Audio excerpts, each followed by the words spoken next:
Friends, इस video में मेरा प्रयास है विद्यार्थियों को ये जानकारी देना, इंफॉर्मेशन देना, किस प्रकार आप श्रेष्ठ से सर्वश्रेष्ठ विद्यार्थी बन सकते हैं, किस प्रकार आप यूनिवर्सिटी टॉपर बन सकते हैं।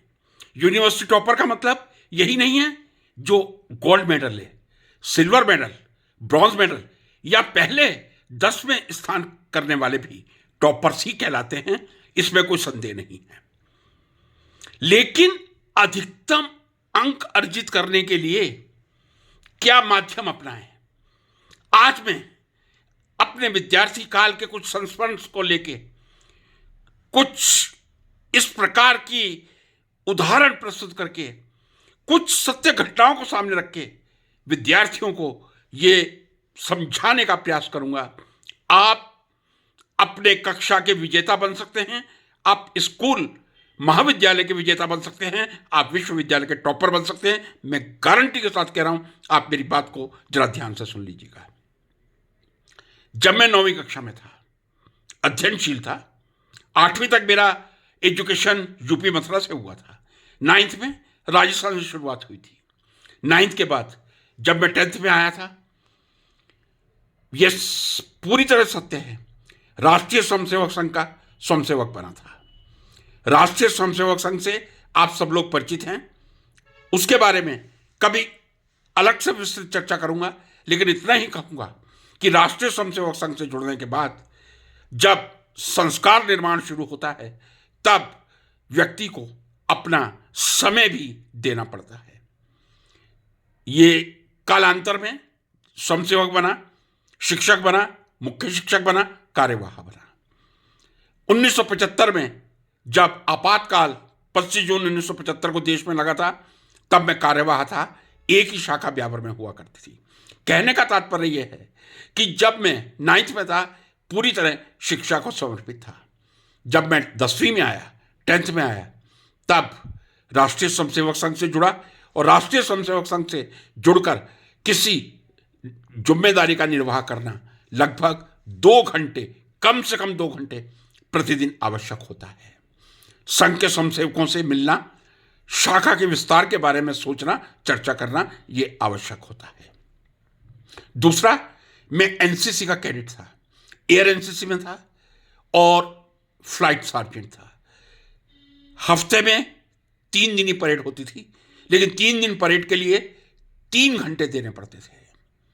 10वीं 11वीं ये सिलसिला चालू था।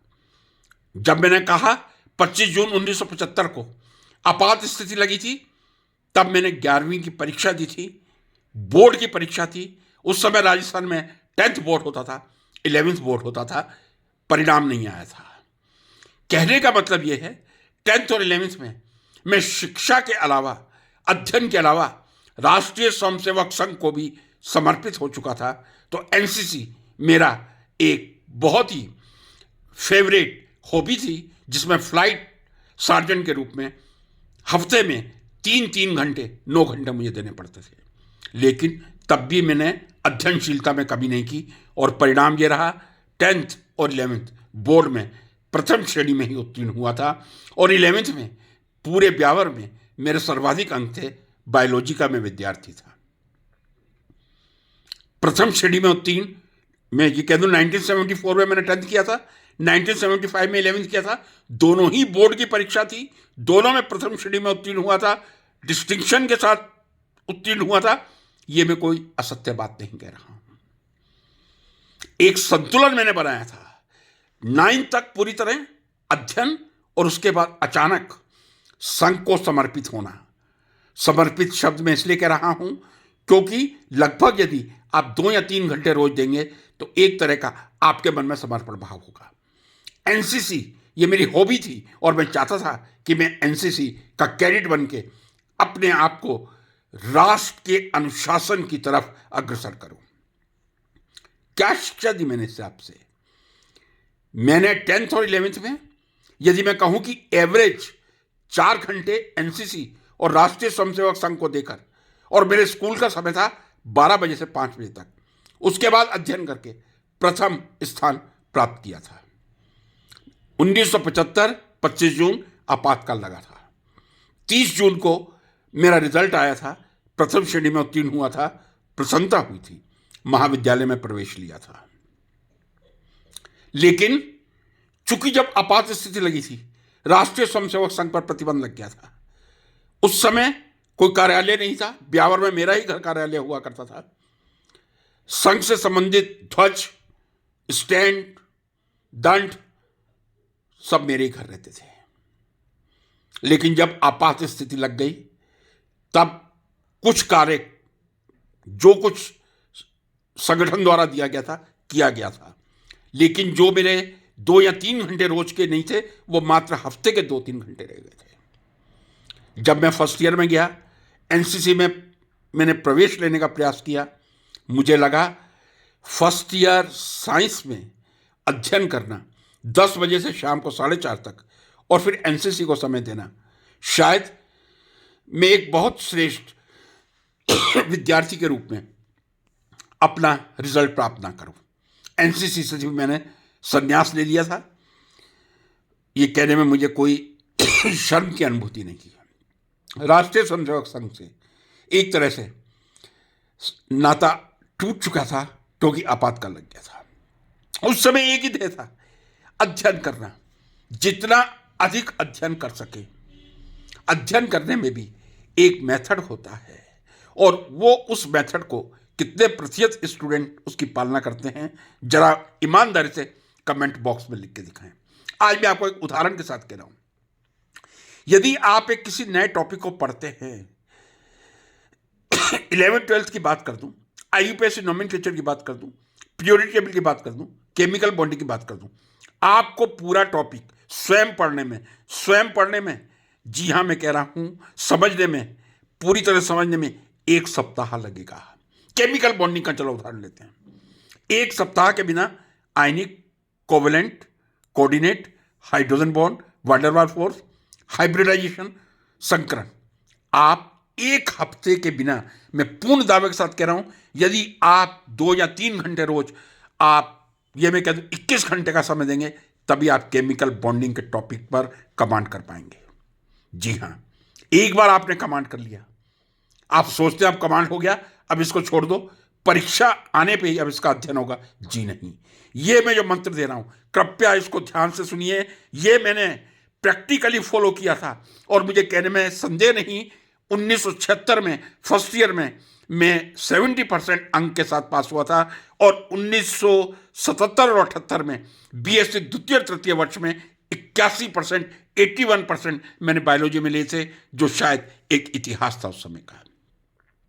एक केमिकल बॉन्डिंग का टॉपिक आपने पढ़ लिया, आप छोड़िए नहीं, उसको पढ़ते रहिए। पहली बार आपने 7 दिन लिए, यदि आपने उसको पूरी तरह से अंडरस्टैंड कर लिया, समझ लिया है, दूसरी बार आप यदि 3 घंटे रोज देंगे, 3 दिन में आप उसका पूरी तरह से रिवीजन कर लेंगे।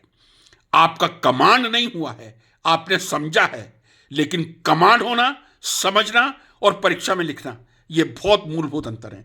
कृपया ध्यान से सुन लीजिएगा। आप दूसरी बार उसको रिवाइज कीजिए, आपको 3 दिन लगेंगे। तीसरी बार रिवाइज कीजिए, 2 दिन लगेंगे। चौथी बार रिवाइज कीजिए, आपको 3 घंटे का समय लगेगा। लेकिन जब आप 10वीं 15वीं बार तक पहुंचेंगे, तब वो समय घटकर केवल 20 या 25 मिनट का रह जाएगा। जी हां, जिस केमिकल बॉन्डिंग को मैंने पहली बार में 21 घंटे में समझने का प्रयास किया था, वो यदि आप लगातार 25वीं 30वीं बार उसको रिपीट करेंगे, तब आप केवल 20 या 21 मिनट तक रह जाएंगे, 21 घंटे तक नहीं रहेंगे। और वो एक ऐसी अवस्था होती है जब आपका विषय पर पूर्ण कमांड होता है, आप समझते हैं और अभिव्यक्ति को बढ़ाते हैं। अब मैं दूसरी चीज पे आ रहा हूं, जो मैंने आपसे कहा, आपको 21 घंटे लगेंगे, 1 वीक लगेगा केमिकल बॉन्डिंग को। आप पढ़िए, दूसरी बार जब आप रिवाइज करेंगे, तब आप केवल पढ़िए नहीं, आप उसको लिखने का प्रयास कीजिए।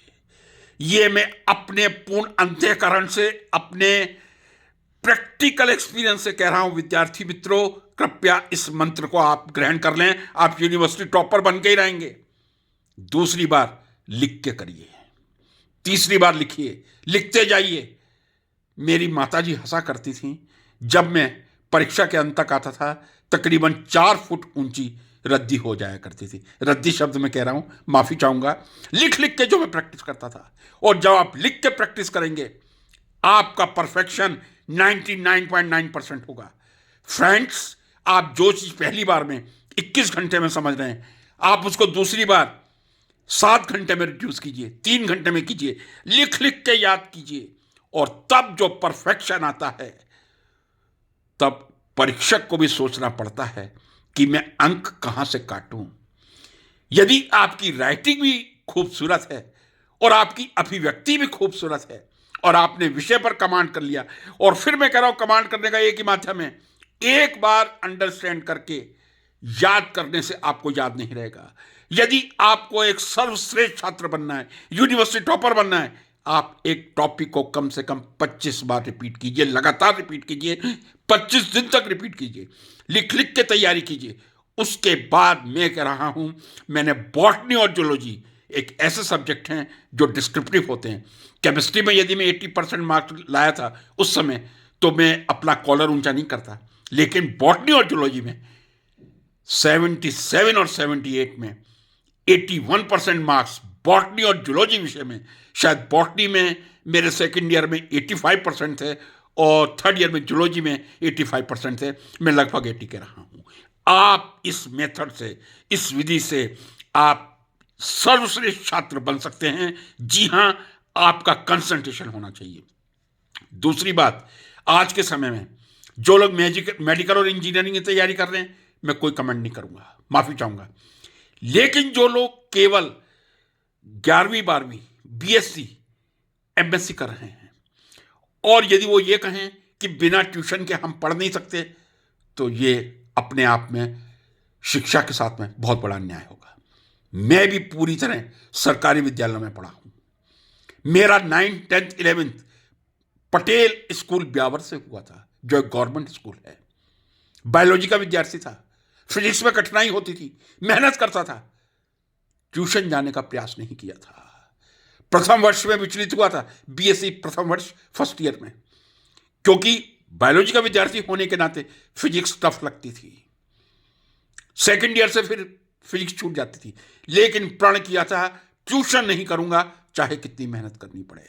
बिना ट्यूशन के 81% मैंने बीएससी सेकंड ईयर और थर्ड ईयर में लिए थे। केवल मूल मंत्र था पढ़ने का मेरा, याद करना, दोहराना, लिख लिख के याद करना, पूरे कंसंट्रेशन से पढ़ना, अपने आप को शिक्षा के प्रति समर्पित करना। जी हां, आप सोच रहे होंगे क्या मैं किताबी कीड़ा बन के रह गया था? जब मैंने फर्स्ट ईयर में एनसीसी ली थी और मुझे लगा था कि मैं चूंकि बीएससी कर रहा हूं, मैं शायद न्याय नहीं कर पाऊंगा अपने साथ भी और एनसीसी के साथ भी, एनसीसी की यूनिफॉर्म मैंने वापस कर दी थी। लेकिन एक निर्णय लिया था, कटिबद्ध निर्णय लिया था, सर्वश्रेष्ठ वक्ता बन के रहूंगा।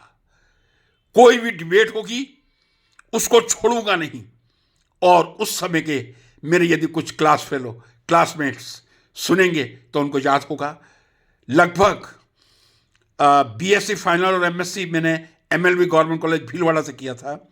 मैं समझता हूं सब मिला के 100 डिबेट केवल कॉलेज लेवल पर रही होंगी। डिबेट भी हो सकती हैं, स्पीच भी हो सकती है, इलोक्यूशन वक्तृता स्पर्धा भी हो सकती है, जनरल नॉलेज भी हो सकता है। मुझे अच्छी तरह याद है जितनी वाद विवाद प्रतियोगिताएं हुई थी, प्रथम स्थान ही प्राप्त किया था। राज्य स्तरीय होती थी तो भी, स्थानीय होती थी तो भी। मैंने एक कटिबद्ध निर्णय लिया था कि मैं केवल किताबी कीड़ा नहीं, एक क्षेत्र चुनूंगा। जी हां, एनसीसी से दूर हो गया था, सांस्कृतिक कार्यक्रमों से दूर हो गया था, संघ से दूर हो गया था, विद्यार्थी परिषद का कार्यकर्ता था, लेकिन निर्णय था एक सर्वश्रेष्ठ वक्ता बन के रहूंगा। और जब आप कोई निर्णय लेते हैं, परमात्मा भी आपका सपोर्ट करता है, मां सरस्वती भी आपको ब्लेस करती है। मां सरस्वती की कृपा से ऐसा अवसर आया था जब मैंने एमएससी में वक्तृता स्पर्धा में, डिबेट में एक पूरे राजस्थान में नाम बनाया था। उसके बाद जब पीएचडी में गया था तब भी छोड़ा नहीं था। 5 वर्ष तक मैं राजस्थान विश्वविद्यालय की डिबेटिंग टीम का सदस्य रहा था। जी हां, 5 वर्ष तक डिबेटिंग टीम का सदस्य रहना आसान काम नहीं है। और उस समय इंडिया में जितने सर्वश्रेष्ठ वक्तृता स्पर्धा थी, डिबेट कंपटीशन थी, एक उस समय भी होती थी, आज भी होती है, महाराष्ट्र वर्धा में, वर्धा, जी हाँ वही जो गांधी परिवार से जुड़ा है, बजाज परिवार करवाता है, हर वर्ष करवाता है, गांधी जी के किसी एक विषय पर करवाता है। 3 बार मैं गया था, तीनों बार पुरस्कार लेकर आया था। केवल हर विश्वविद्यालय से एक ही प्रतिनिधि उसमें जाता है। उस समय राजस्थान विश्वविद्यालय में 300 कॉलेज थे, क्योंकि अजमेर विश्वविद्यालय 87 में बना था। कितनी टफ वो कंपटीशन रही होगी। National council for cooperative training, जी हाँ, ये दूसरी डिबेट कंपटीशन अखिल भारतीय स्तर पर होती थी। याद है मुझे, बेंगलोर में हुई थी, तब हम ट्रॉफी लाए थे। मैंने व्यक्तिगत रूप से द्वितीय स्थान प्राप्त किया था। इसके अलावा कैलकाटा में विवेकानंद इंस्टीट्यूट जो है गोल पार्क में, वो हर वर्ष विवेकानंद फिलॉसफी पे करवाता है, उसमें मैंने प्रथम स्थान प्राप्त किया था। और जब मुझे कलर तो मिलता ही था, कलर मीन्स जो कोर्ट में बेच लगाते हैं उसको कलर ले कहते हैं। जब मुझे ये सर्टिफिकेट 1984 से 84 में तत्कालीन डीन स्टूडेंट वेलफेयर ने दिया था, आदरणीय नाथावत साहब जो एक बहुत ही बड़े बॉटनिस्ट थे, कि श्री चंद्र प्रकाश भसीन ने भारत की सभी बड़ी स्पर्धाओं को जीतकर नया कीर्तिमान स्थापित किया है, तब मैं मां सरस्वती के सामने नतमस्तक हुआ था। अच्छे विद्यार्थी बनिए, एक हॉबी को पकड़ के रखिए। यदि आप केवल किताबी कीड़े बनेंगे, यदि आप किसी हॉबी को नहीं रखेंगे, आप एनसीसी के अच्छे कैडेट बनिए, आप कल्चरल प्रोग्राम में टॉप पे जाइए, आप वक्तृत्व स्पर्धा में रहिए। हाँ, एक बात कहूंगा, यदि आपको शिक्षक बनना है तो डिबेट जैसा कोई अच्छा हॉबी नहीं हो सकती। अच्छे डिबेटर बनिए, अच्छे स्पीकर बनिए, आत्मविश्वास आता है जब आप मंच में खड़े होकर 5 मिनट बोलते हैं। और मैं कहता हूं, जिसने भी इलोक्यूशन, वक्तृता स्पर्धा, शीघ्र वक्तृता स्पर्धा, एक्सटेम्पोर का इजहार किया था, उसको तो मैं कोटि कोटि नमन करता हूं। 2 मिनट पहले आपको विषय मिलता है, मंच पर आप बैठे हुए हैं, और आपसे पहला वक्ता कितनी देर बोलता है, उसके बाद आपको बोलना पड़ता है। एक अटूट आत्मविश्वास पैदा होता है। अच्छे विद्यार्थी बनिए, अभ्यास कीजिए, रिपीट कीजिए, लिख लिख के याद कीजिए, एक अच्छी हॉबी ग्रहण कीजिए, और उसके बाद एक सर्वश्रेष्ठ नागरिक बनिए। राष्ट्र के प्रति चिंतन कीजिए। राष्ट्र की हर घटना आपको अच्छी घटना है, सुखद अनुभूति होनी चाहिए। परमात्मा ना करे कोई दुखद घटना हो तो आपका हृदय द्रवित होना चाहिए। इस प्रकार की परिस्थितियां होनी चाहिए। मुझे याद है 31 अक्टूबर 1984 मैं राजस्थान विश्वविद्यालय में शोध छात्र था। 31 अक्टूबर को इंदिरा जी का शहीद दिवस है। 2 उन्हीं के अंगरक्षकों द्वारा जब उनका वध किया गया था, हम लोग द्रवित हो गए थे। उस दिन भोजन नहीं ग्रहण कर सके थे, क्योंकि हमारी प्रधानमंत्री जी शहीद हुई थी। राष्ट्र के साथ आपका कितना गहरा नाता है, उतना ही होना चाहिए जितना आपका अपने परसेंटेज के साथ है। हर विद्यार्थी का परसेंटेज से बहुत गहरा नाता होता है। कितना परसेंटेज मैं ला सकता हूं, ज्ञान से गहरा नाता होता है, कि यदि मैं परसेंटेज लाया उसको जस्टिफाई करना पड़ता है। यदि आप थ्रू आउट फर्स्ट क्लास हैं, आपको जस्टिफाई करना पड़ेगा जीवन के हर मोड़ पर। याद है मुझे, जब मैंने एमएससी पूरी करते ही 1980 में राजस्थान बैंक ज्वाइन किया था, मेरी हॉबी नहीं थी। राजस्थान बैंक में ऑब्वियसली जब 21 वर्ष पूरे किए थे तो क्लेरिकल पोस्ट पे किया था। 1 माह मैंने काम किया था, लेकिन बहुत with great excuse from the bankers, I could not survive properly. Immediately I got the offer from JK Tyres and I got the offer PhD scholar, जो आज 37,000 है, उस समय 400 रुपए थी। Immediately I moved to the lab of Professor R.C. Mehrotra sir.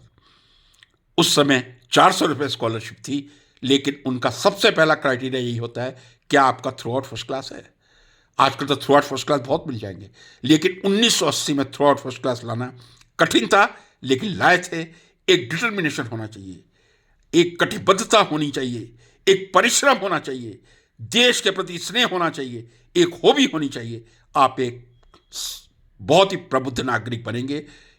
और मैं आशा करता हूं इस वीडियो को देखने के बाद आपको जरूर कुछ अनुभव मिला होगा, सीखने का अवसर मिला हो। जरूर लाइक करें, शेयर करें, आगे बढ़ाएं। धन्यवाद। आप सबको बहुत बहुत शुभकामनाएं देता हूं।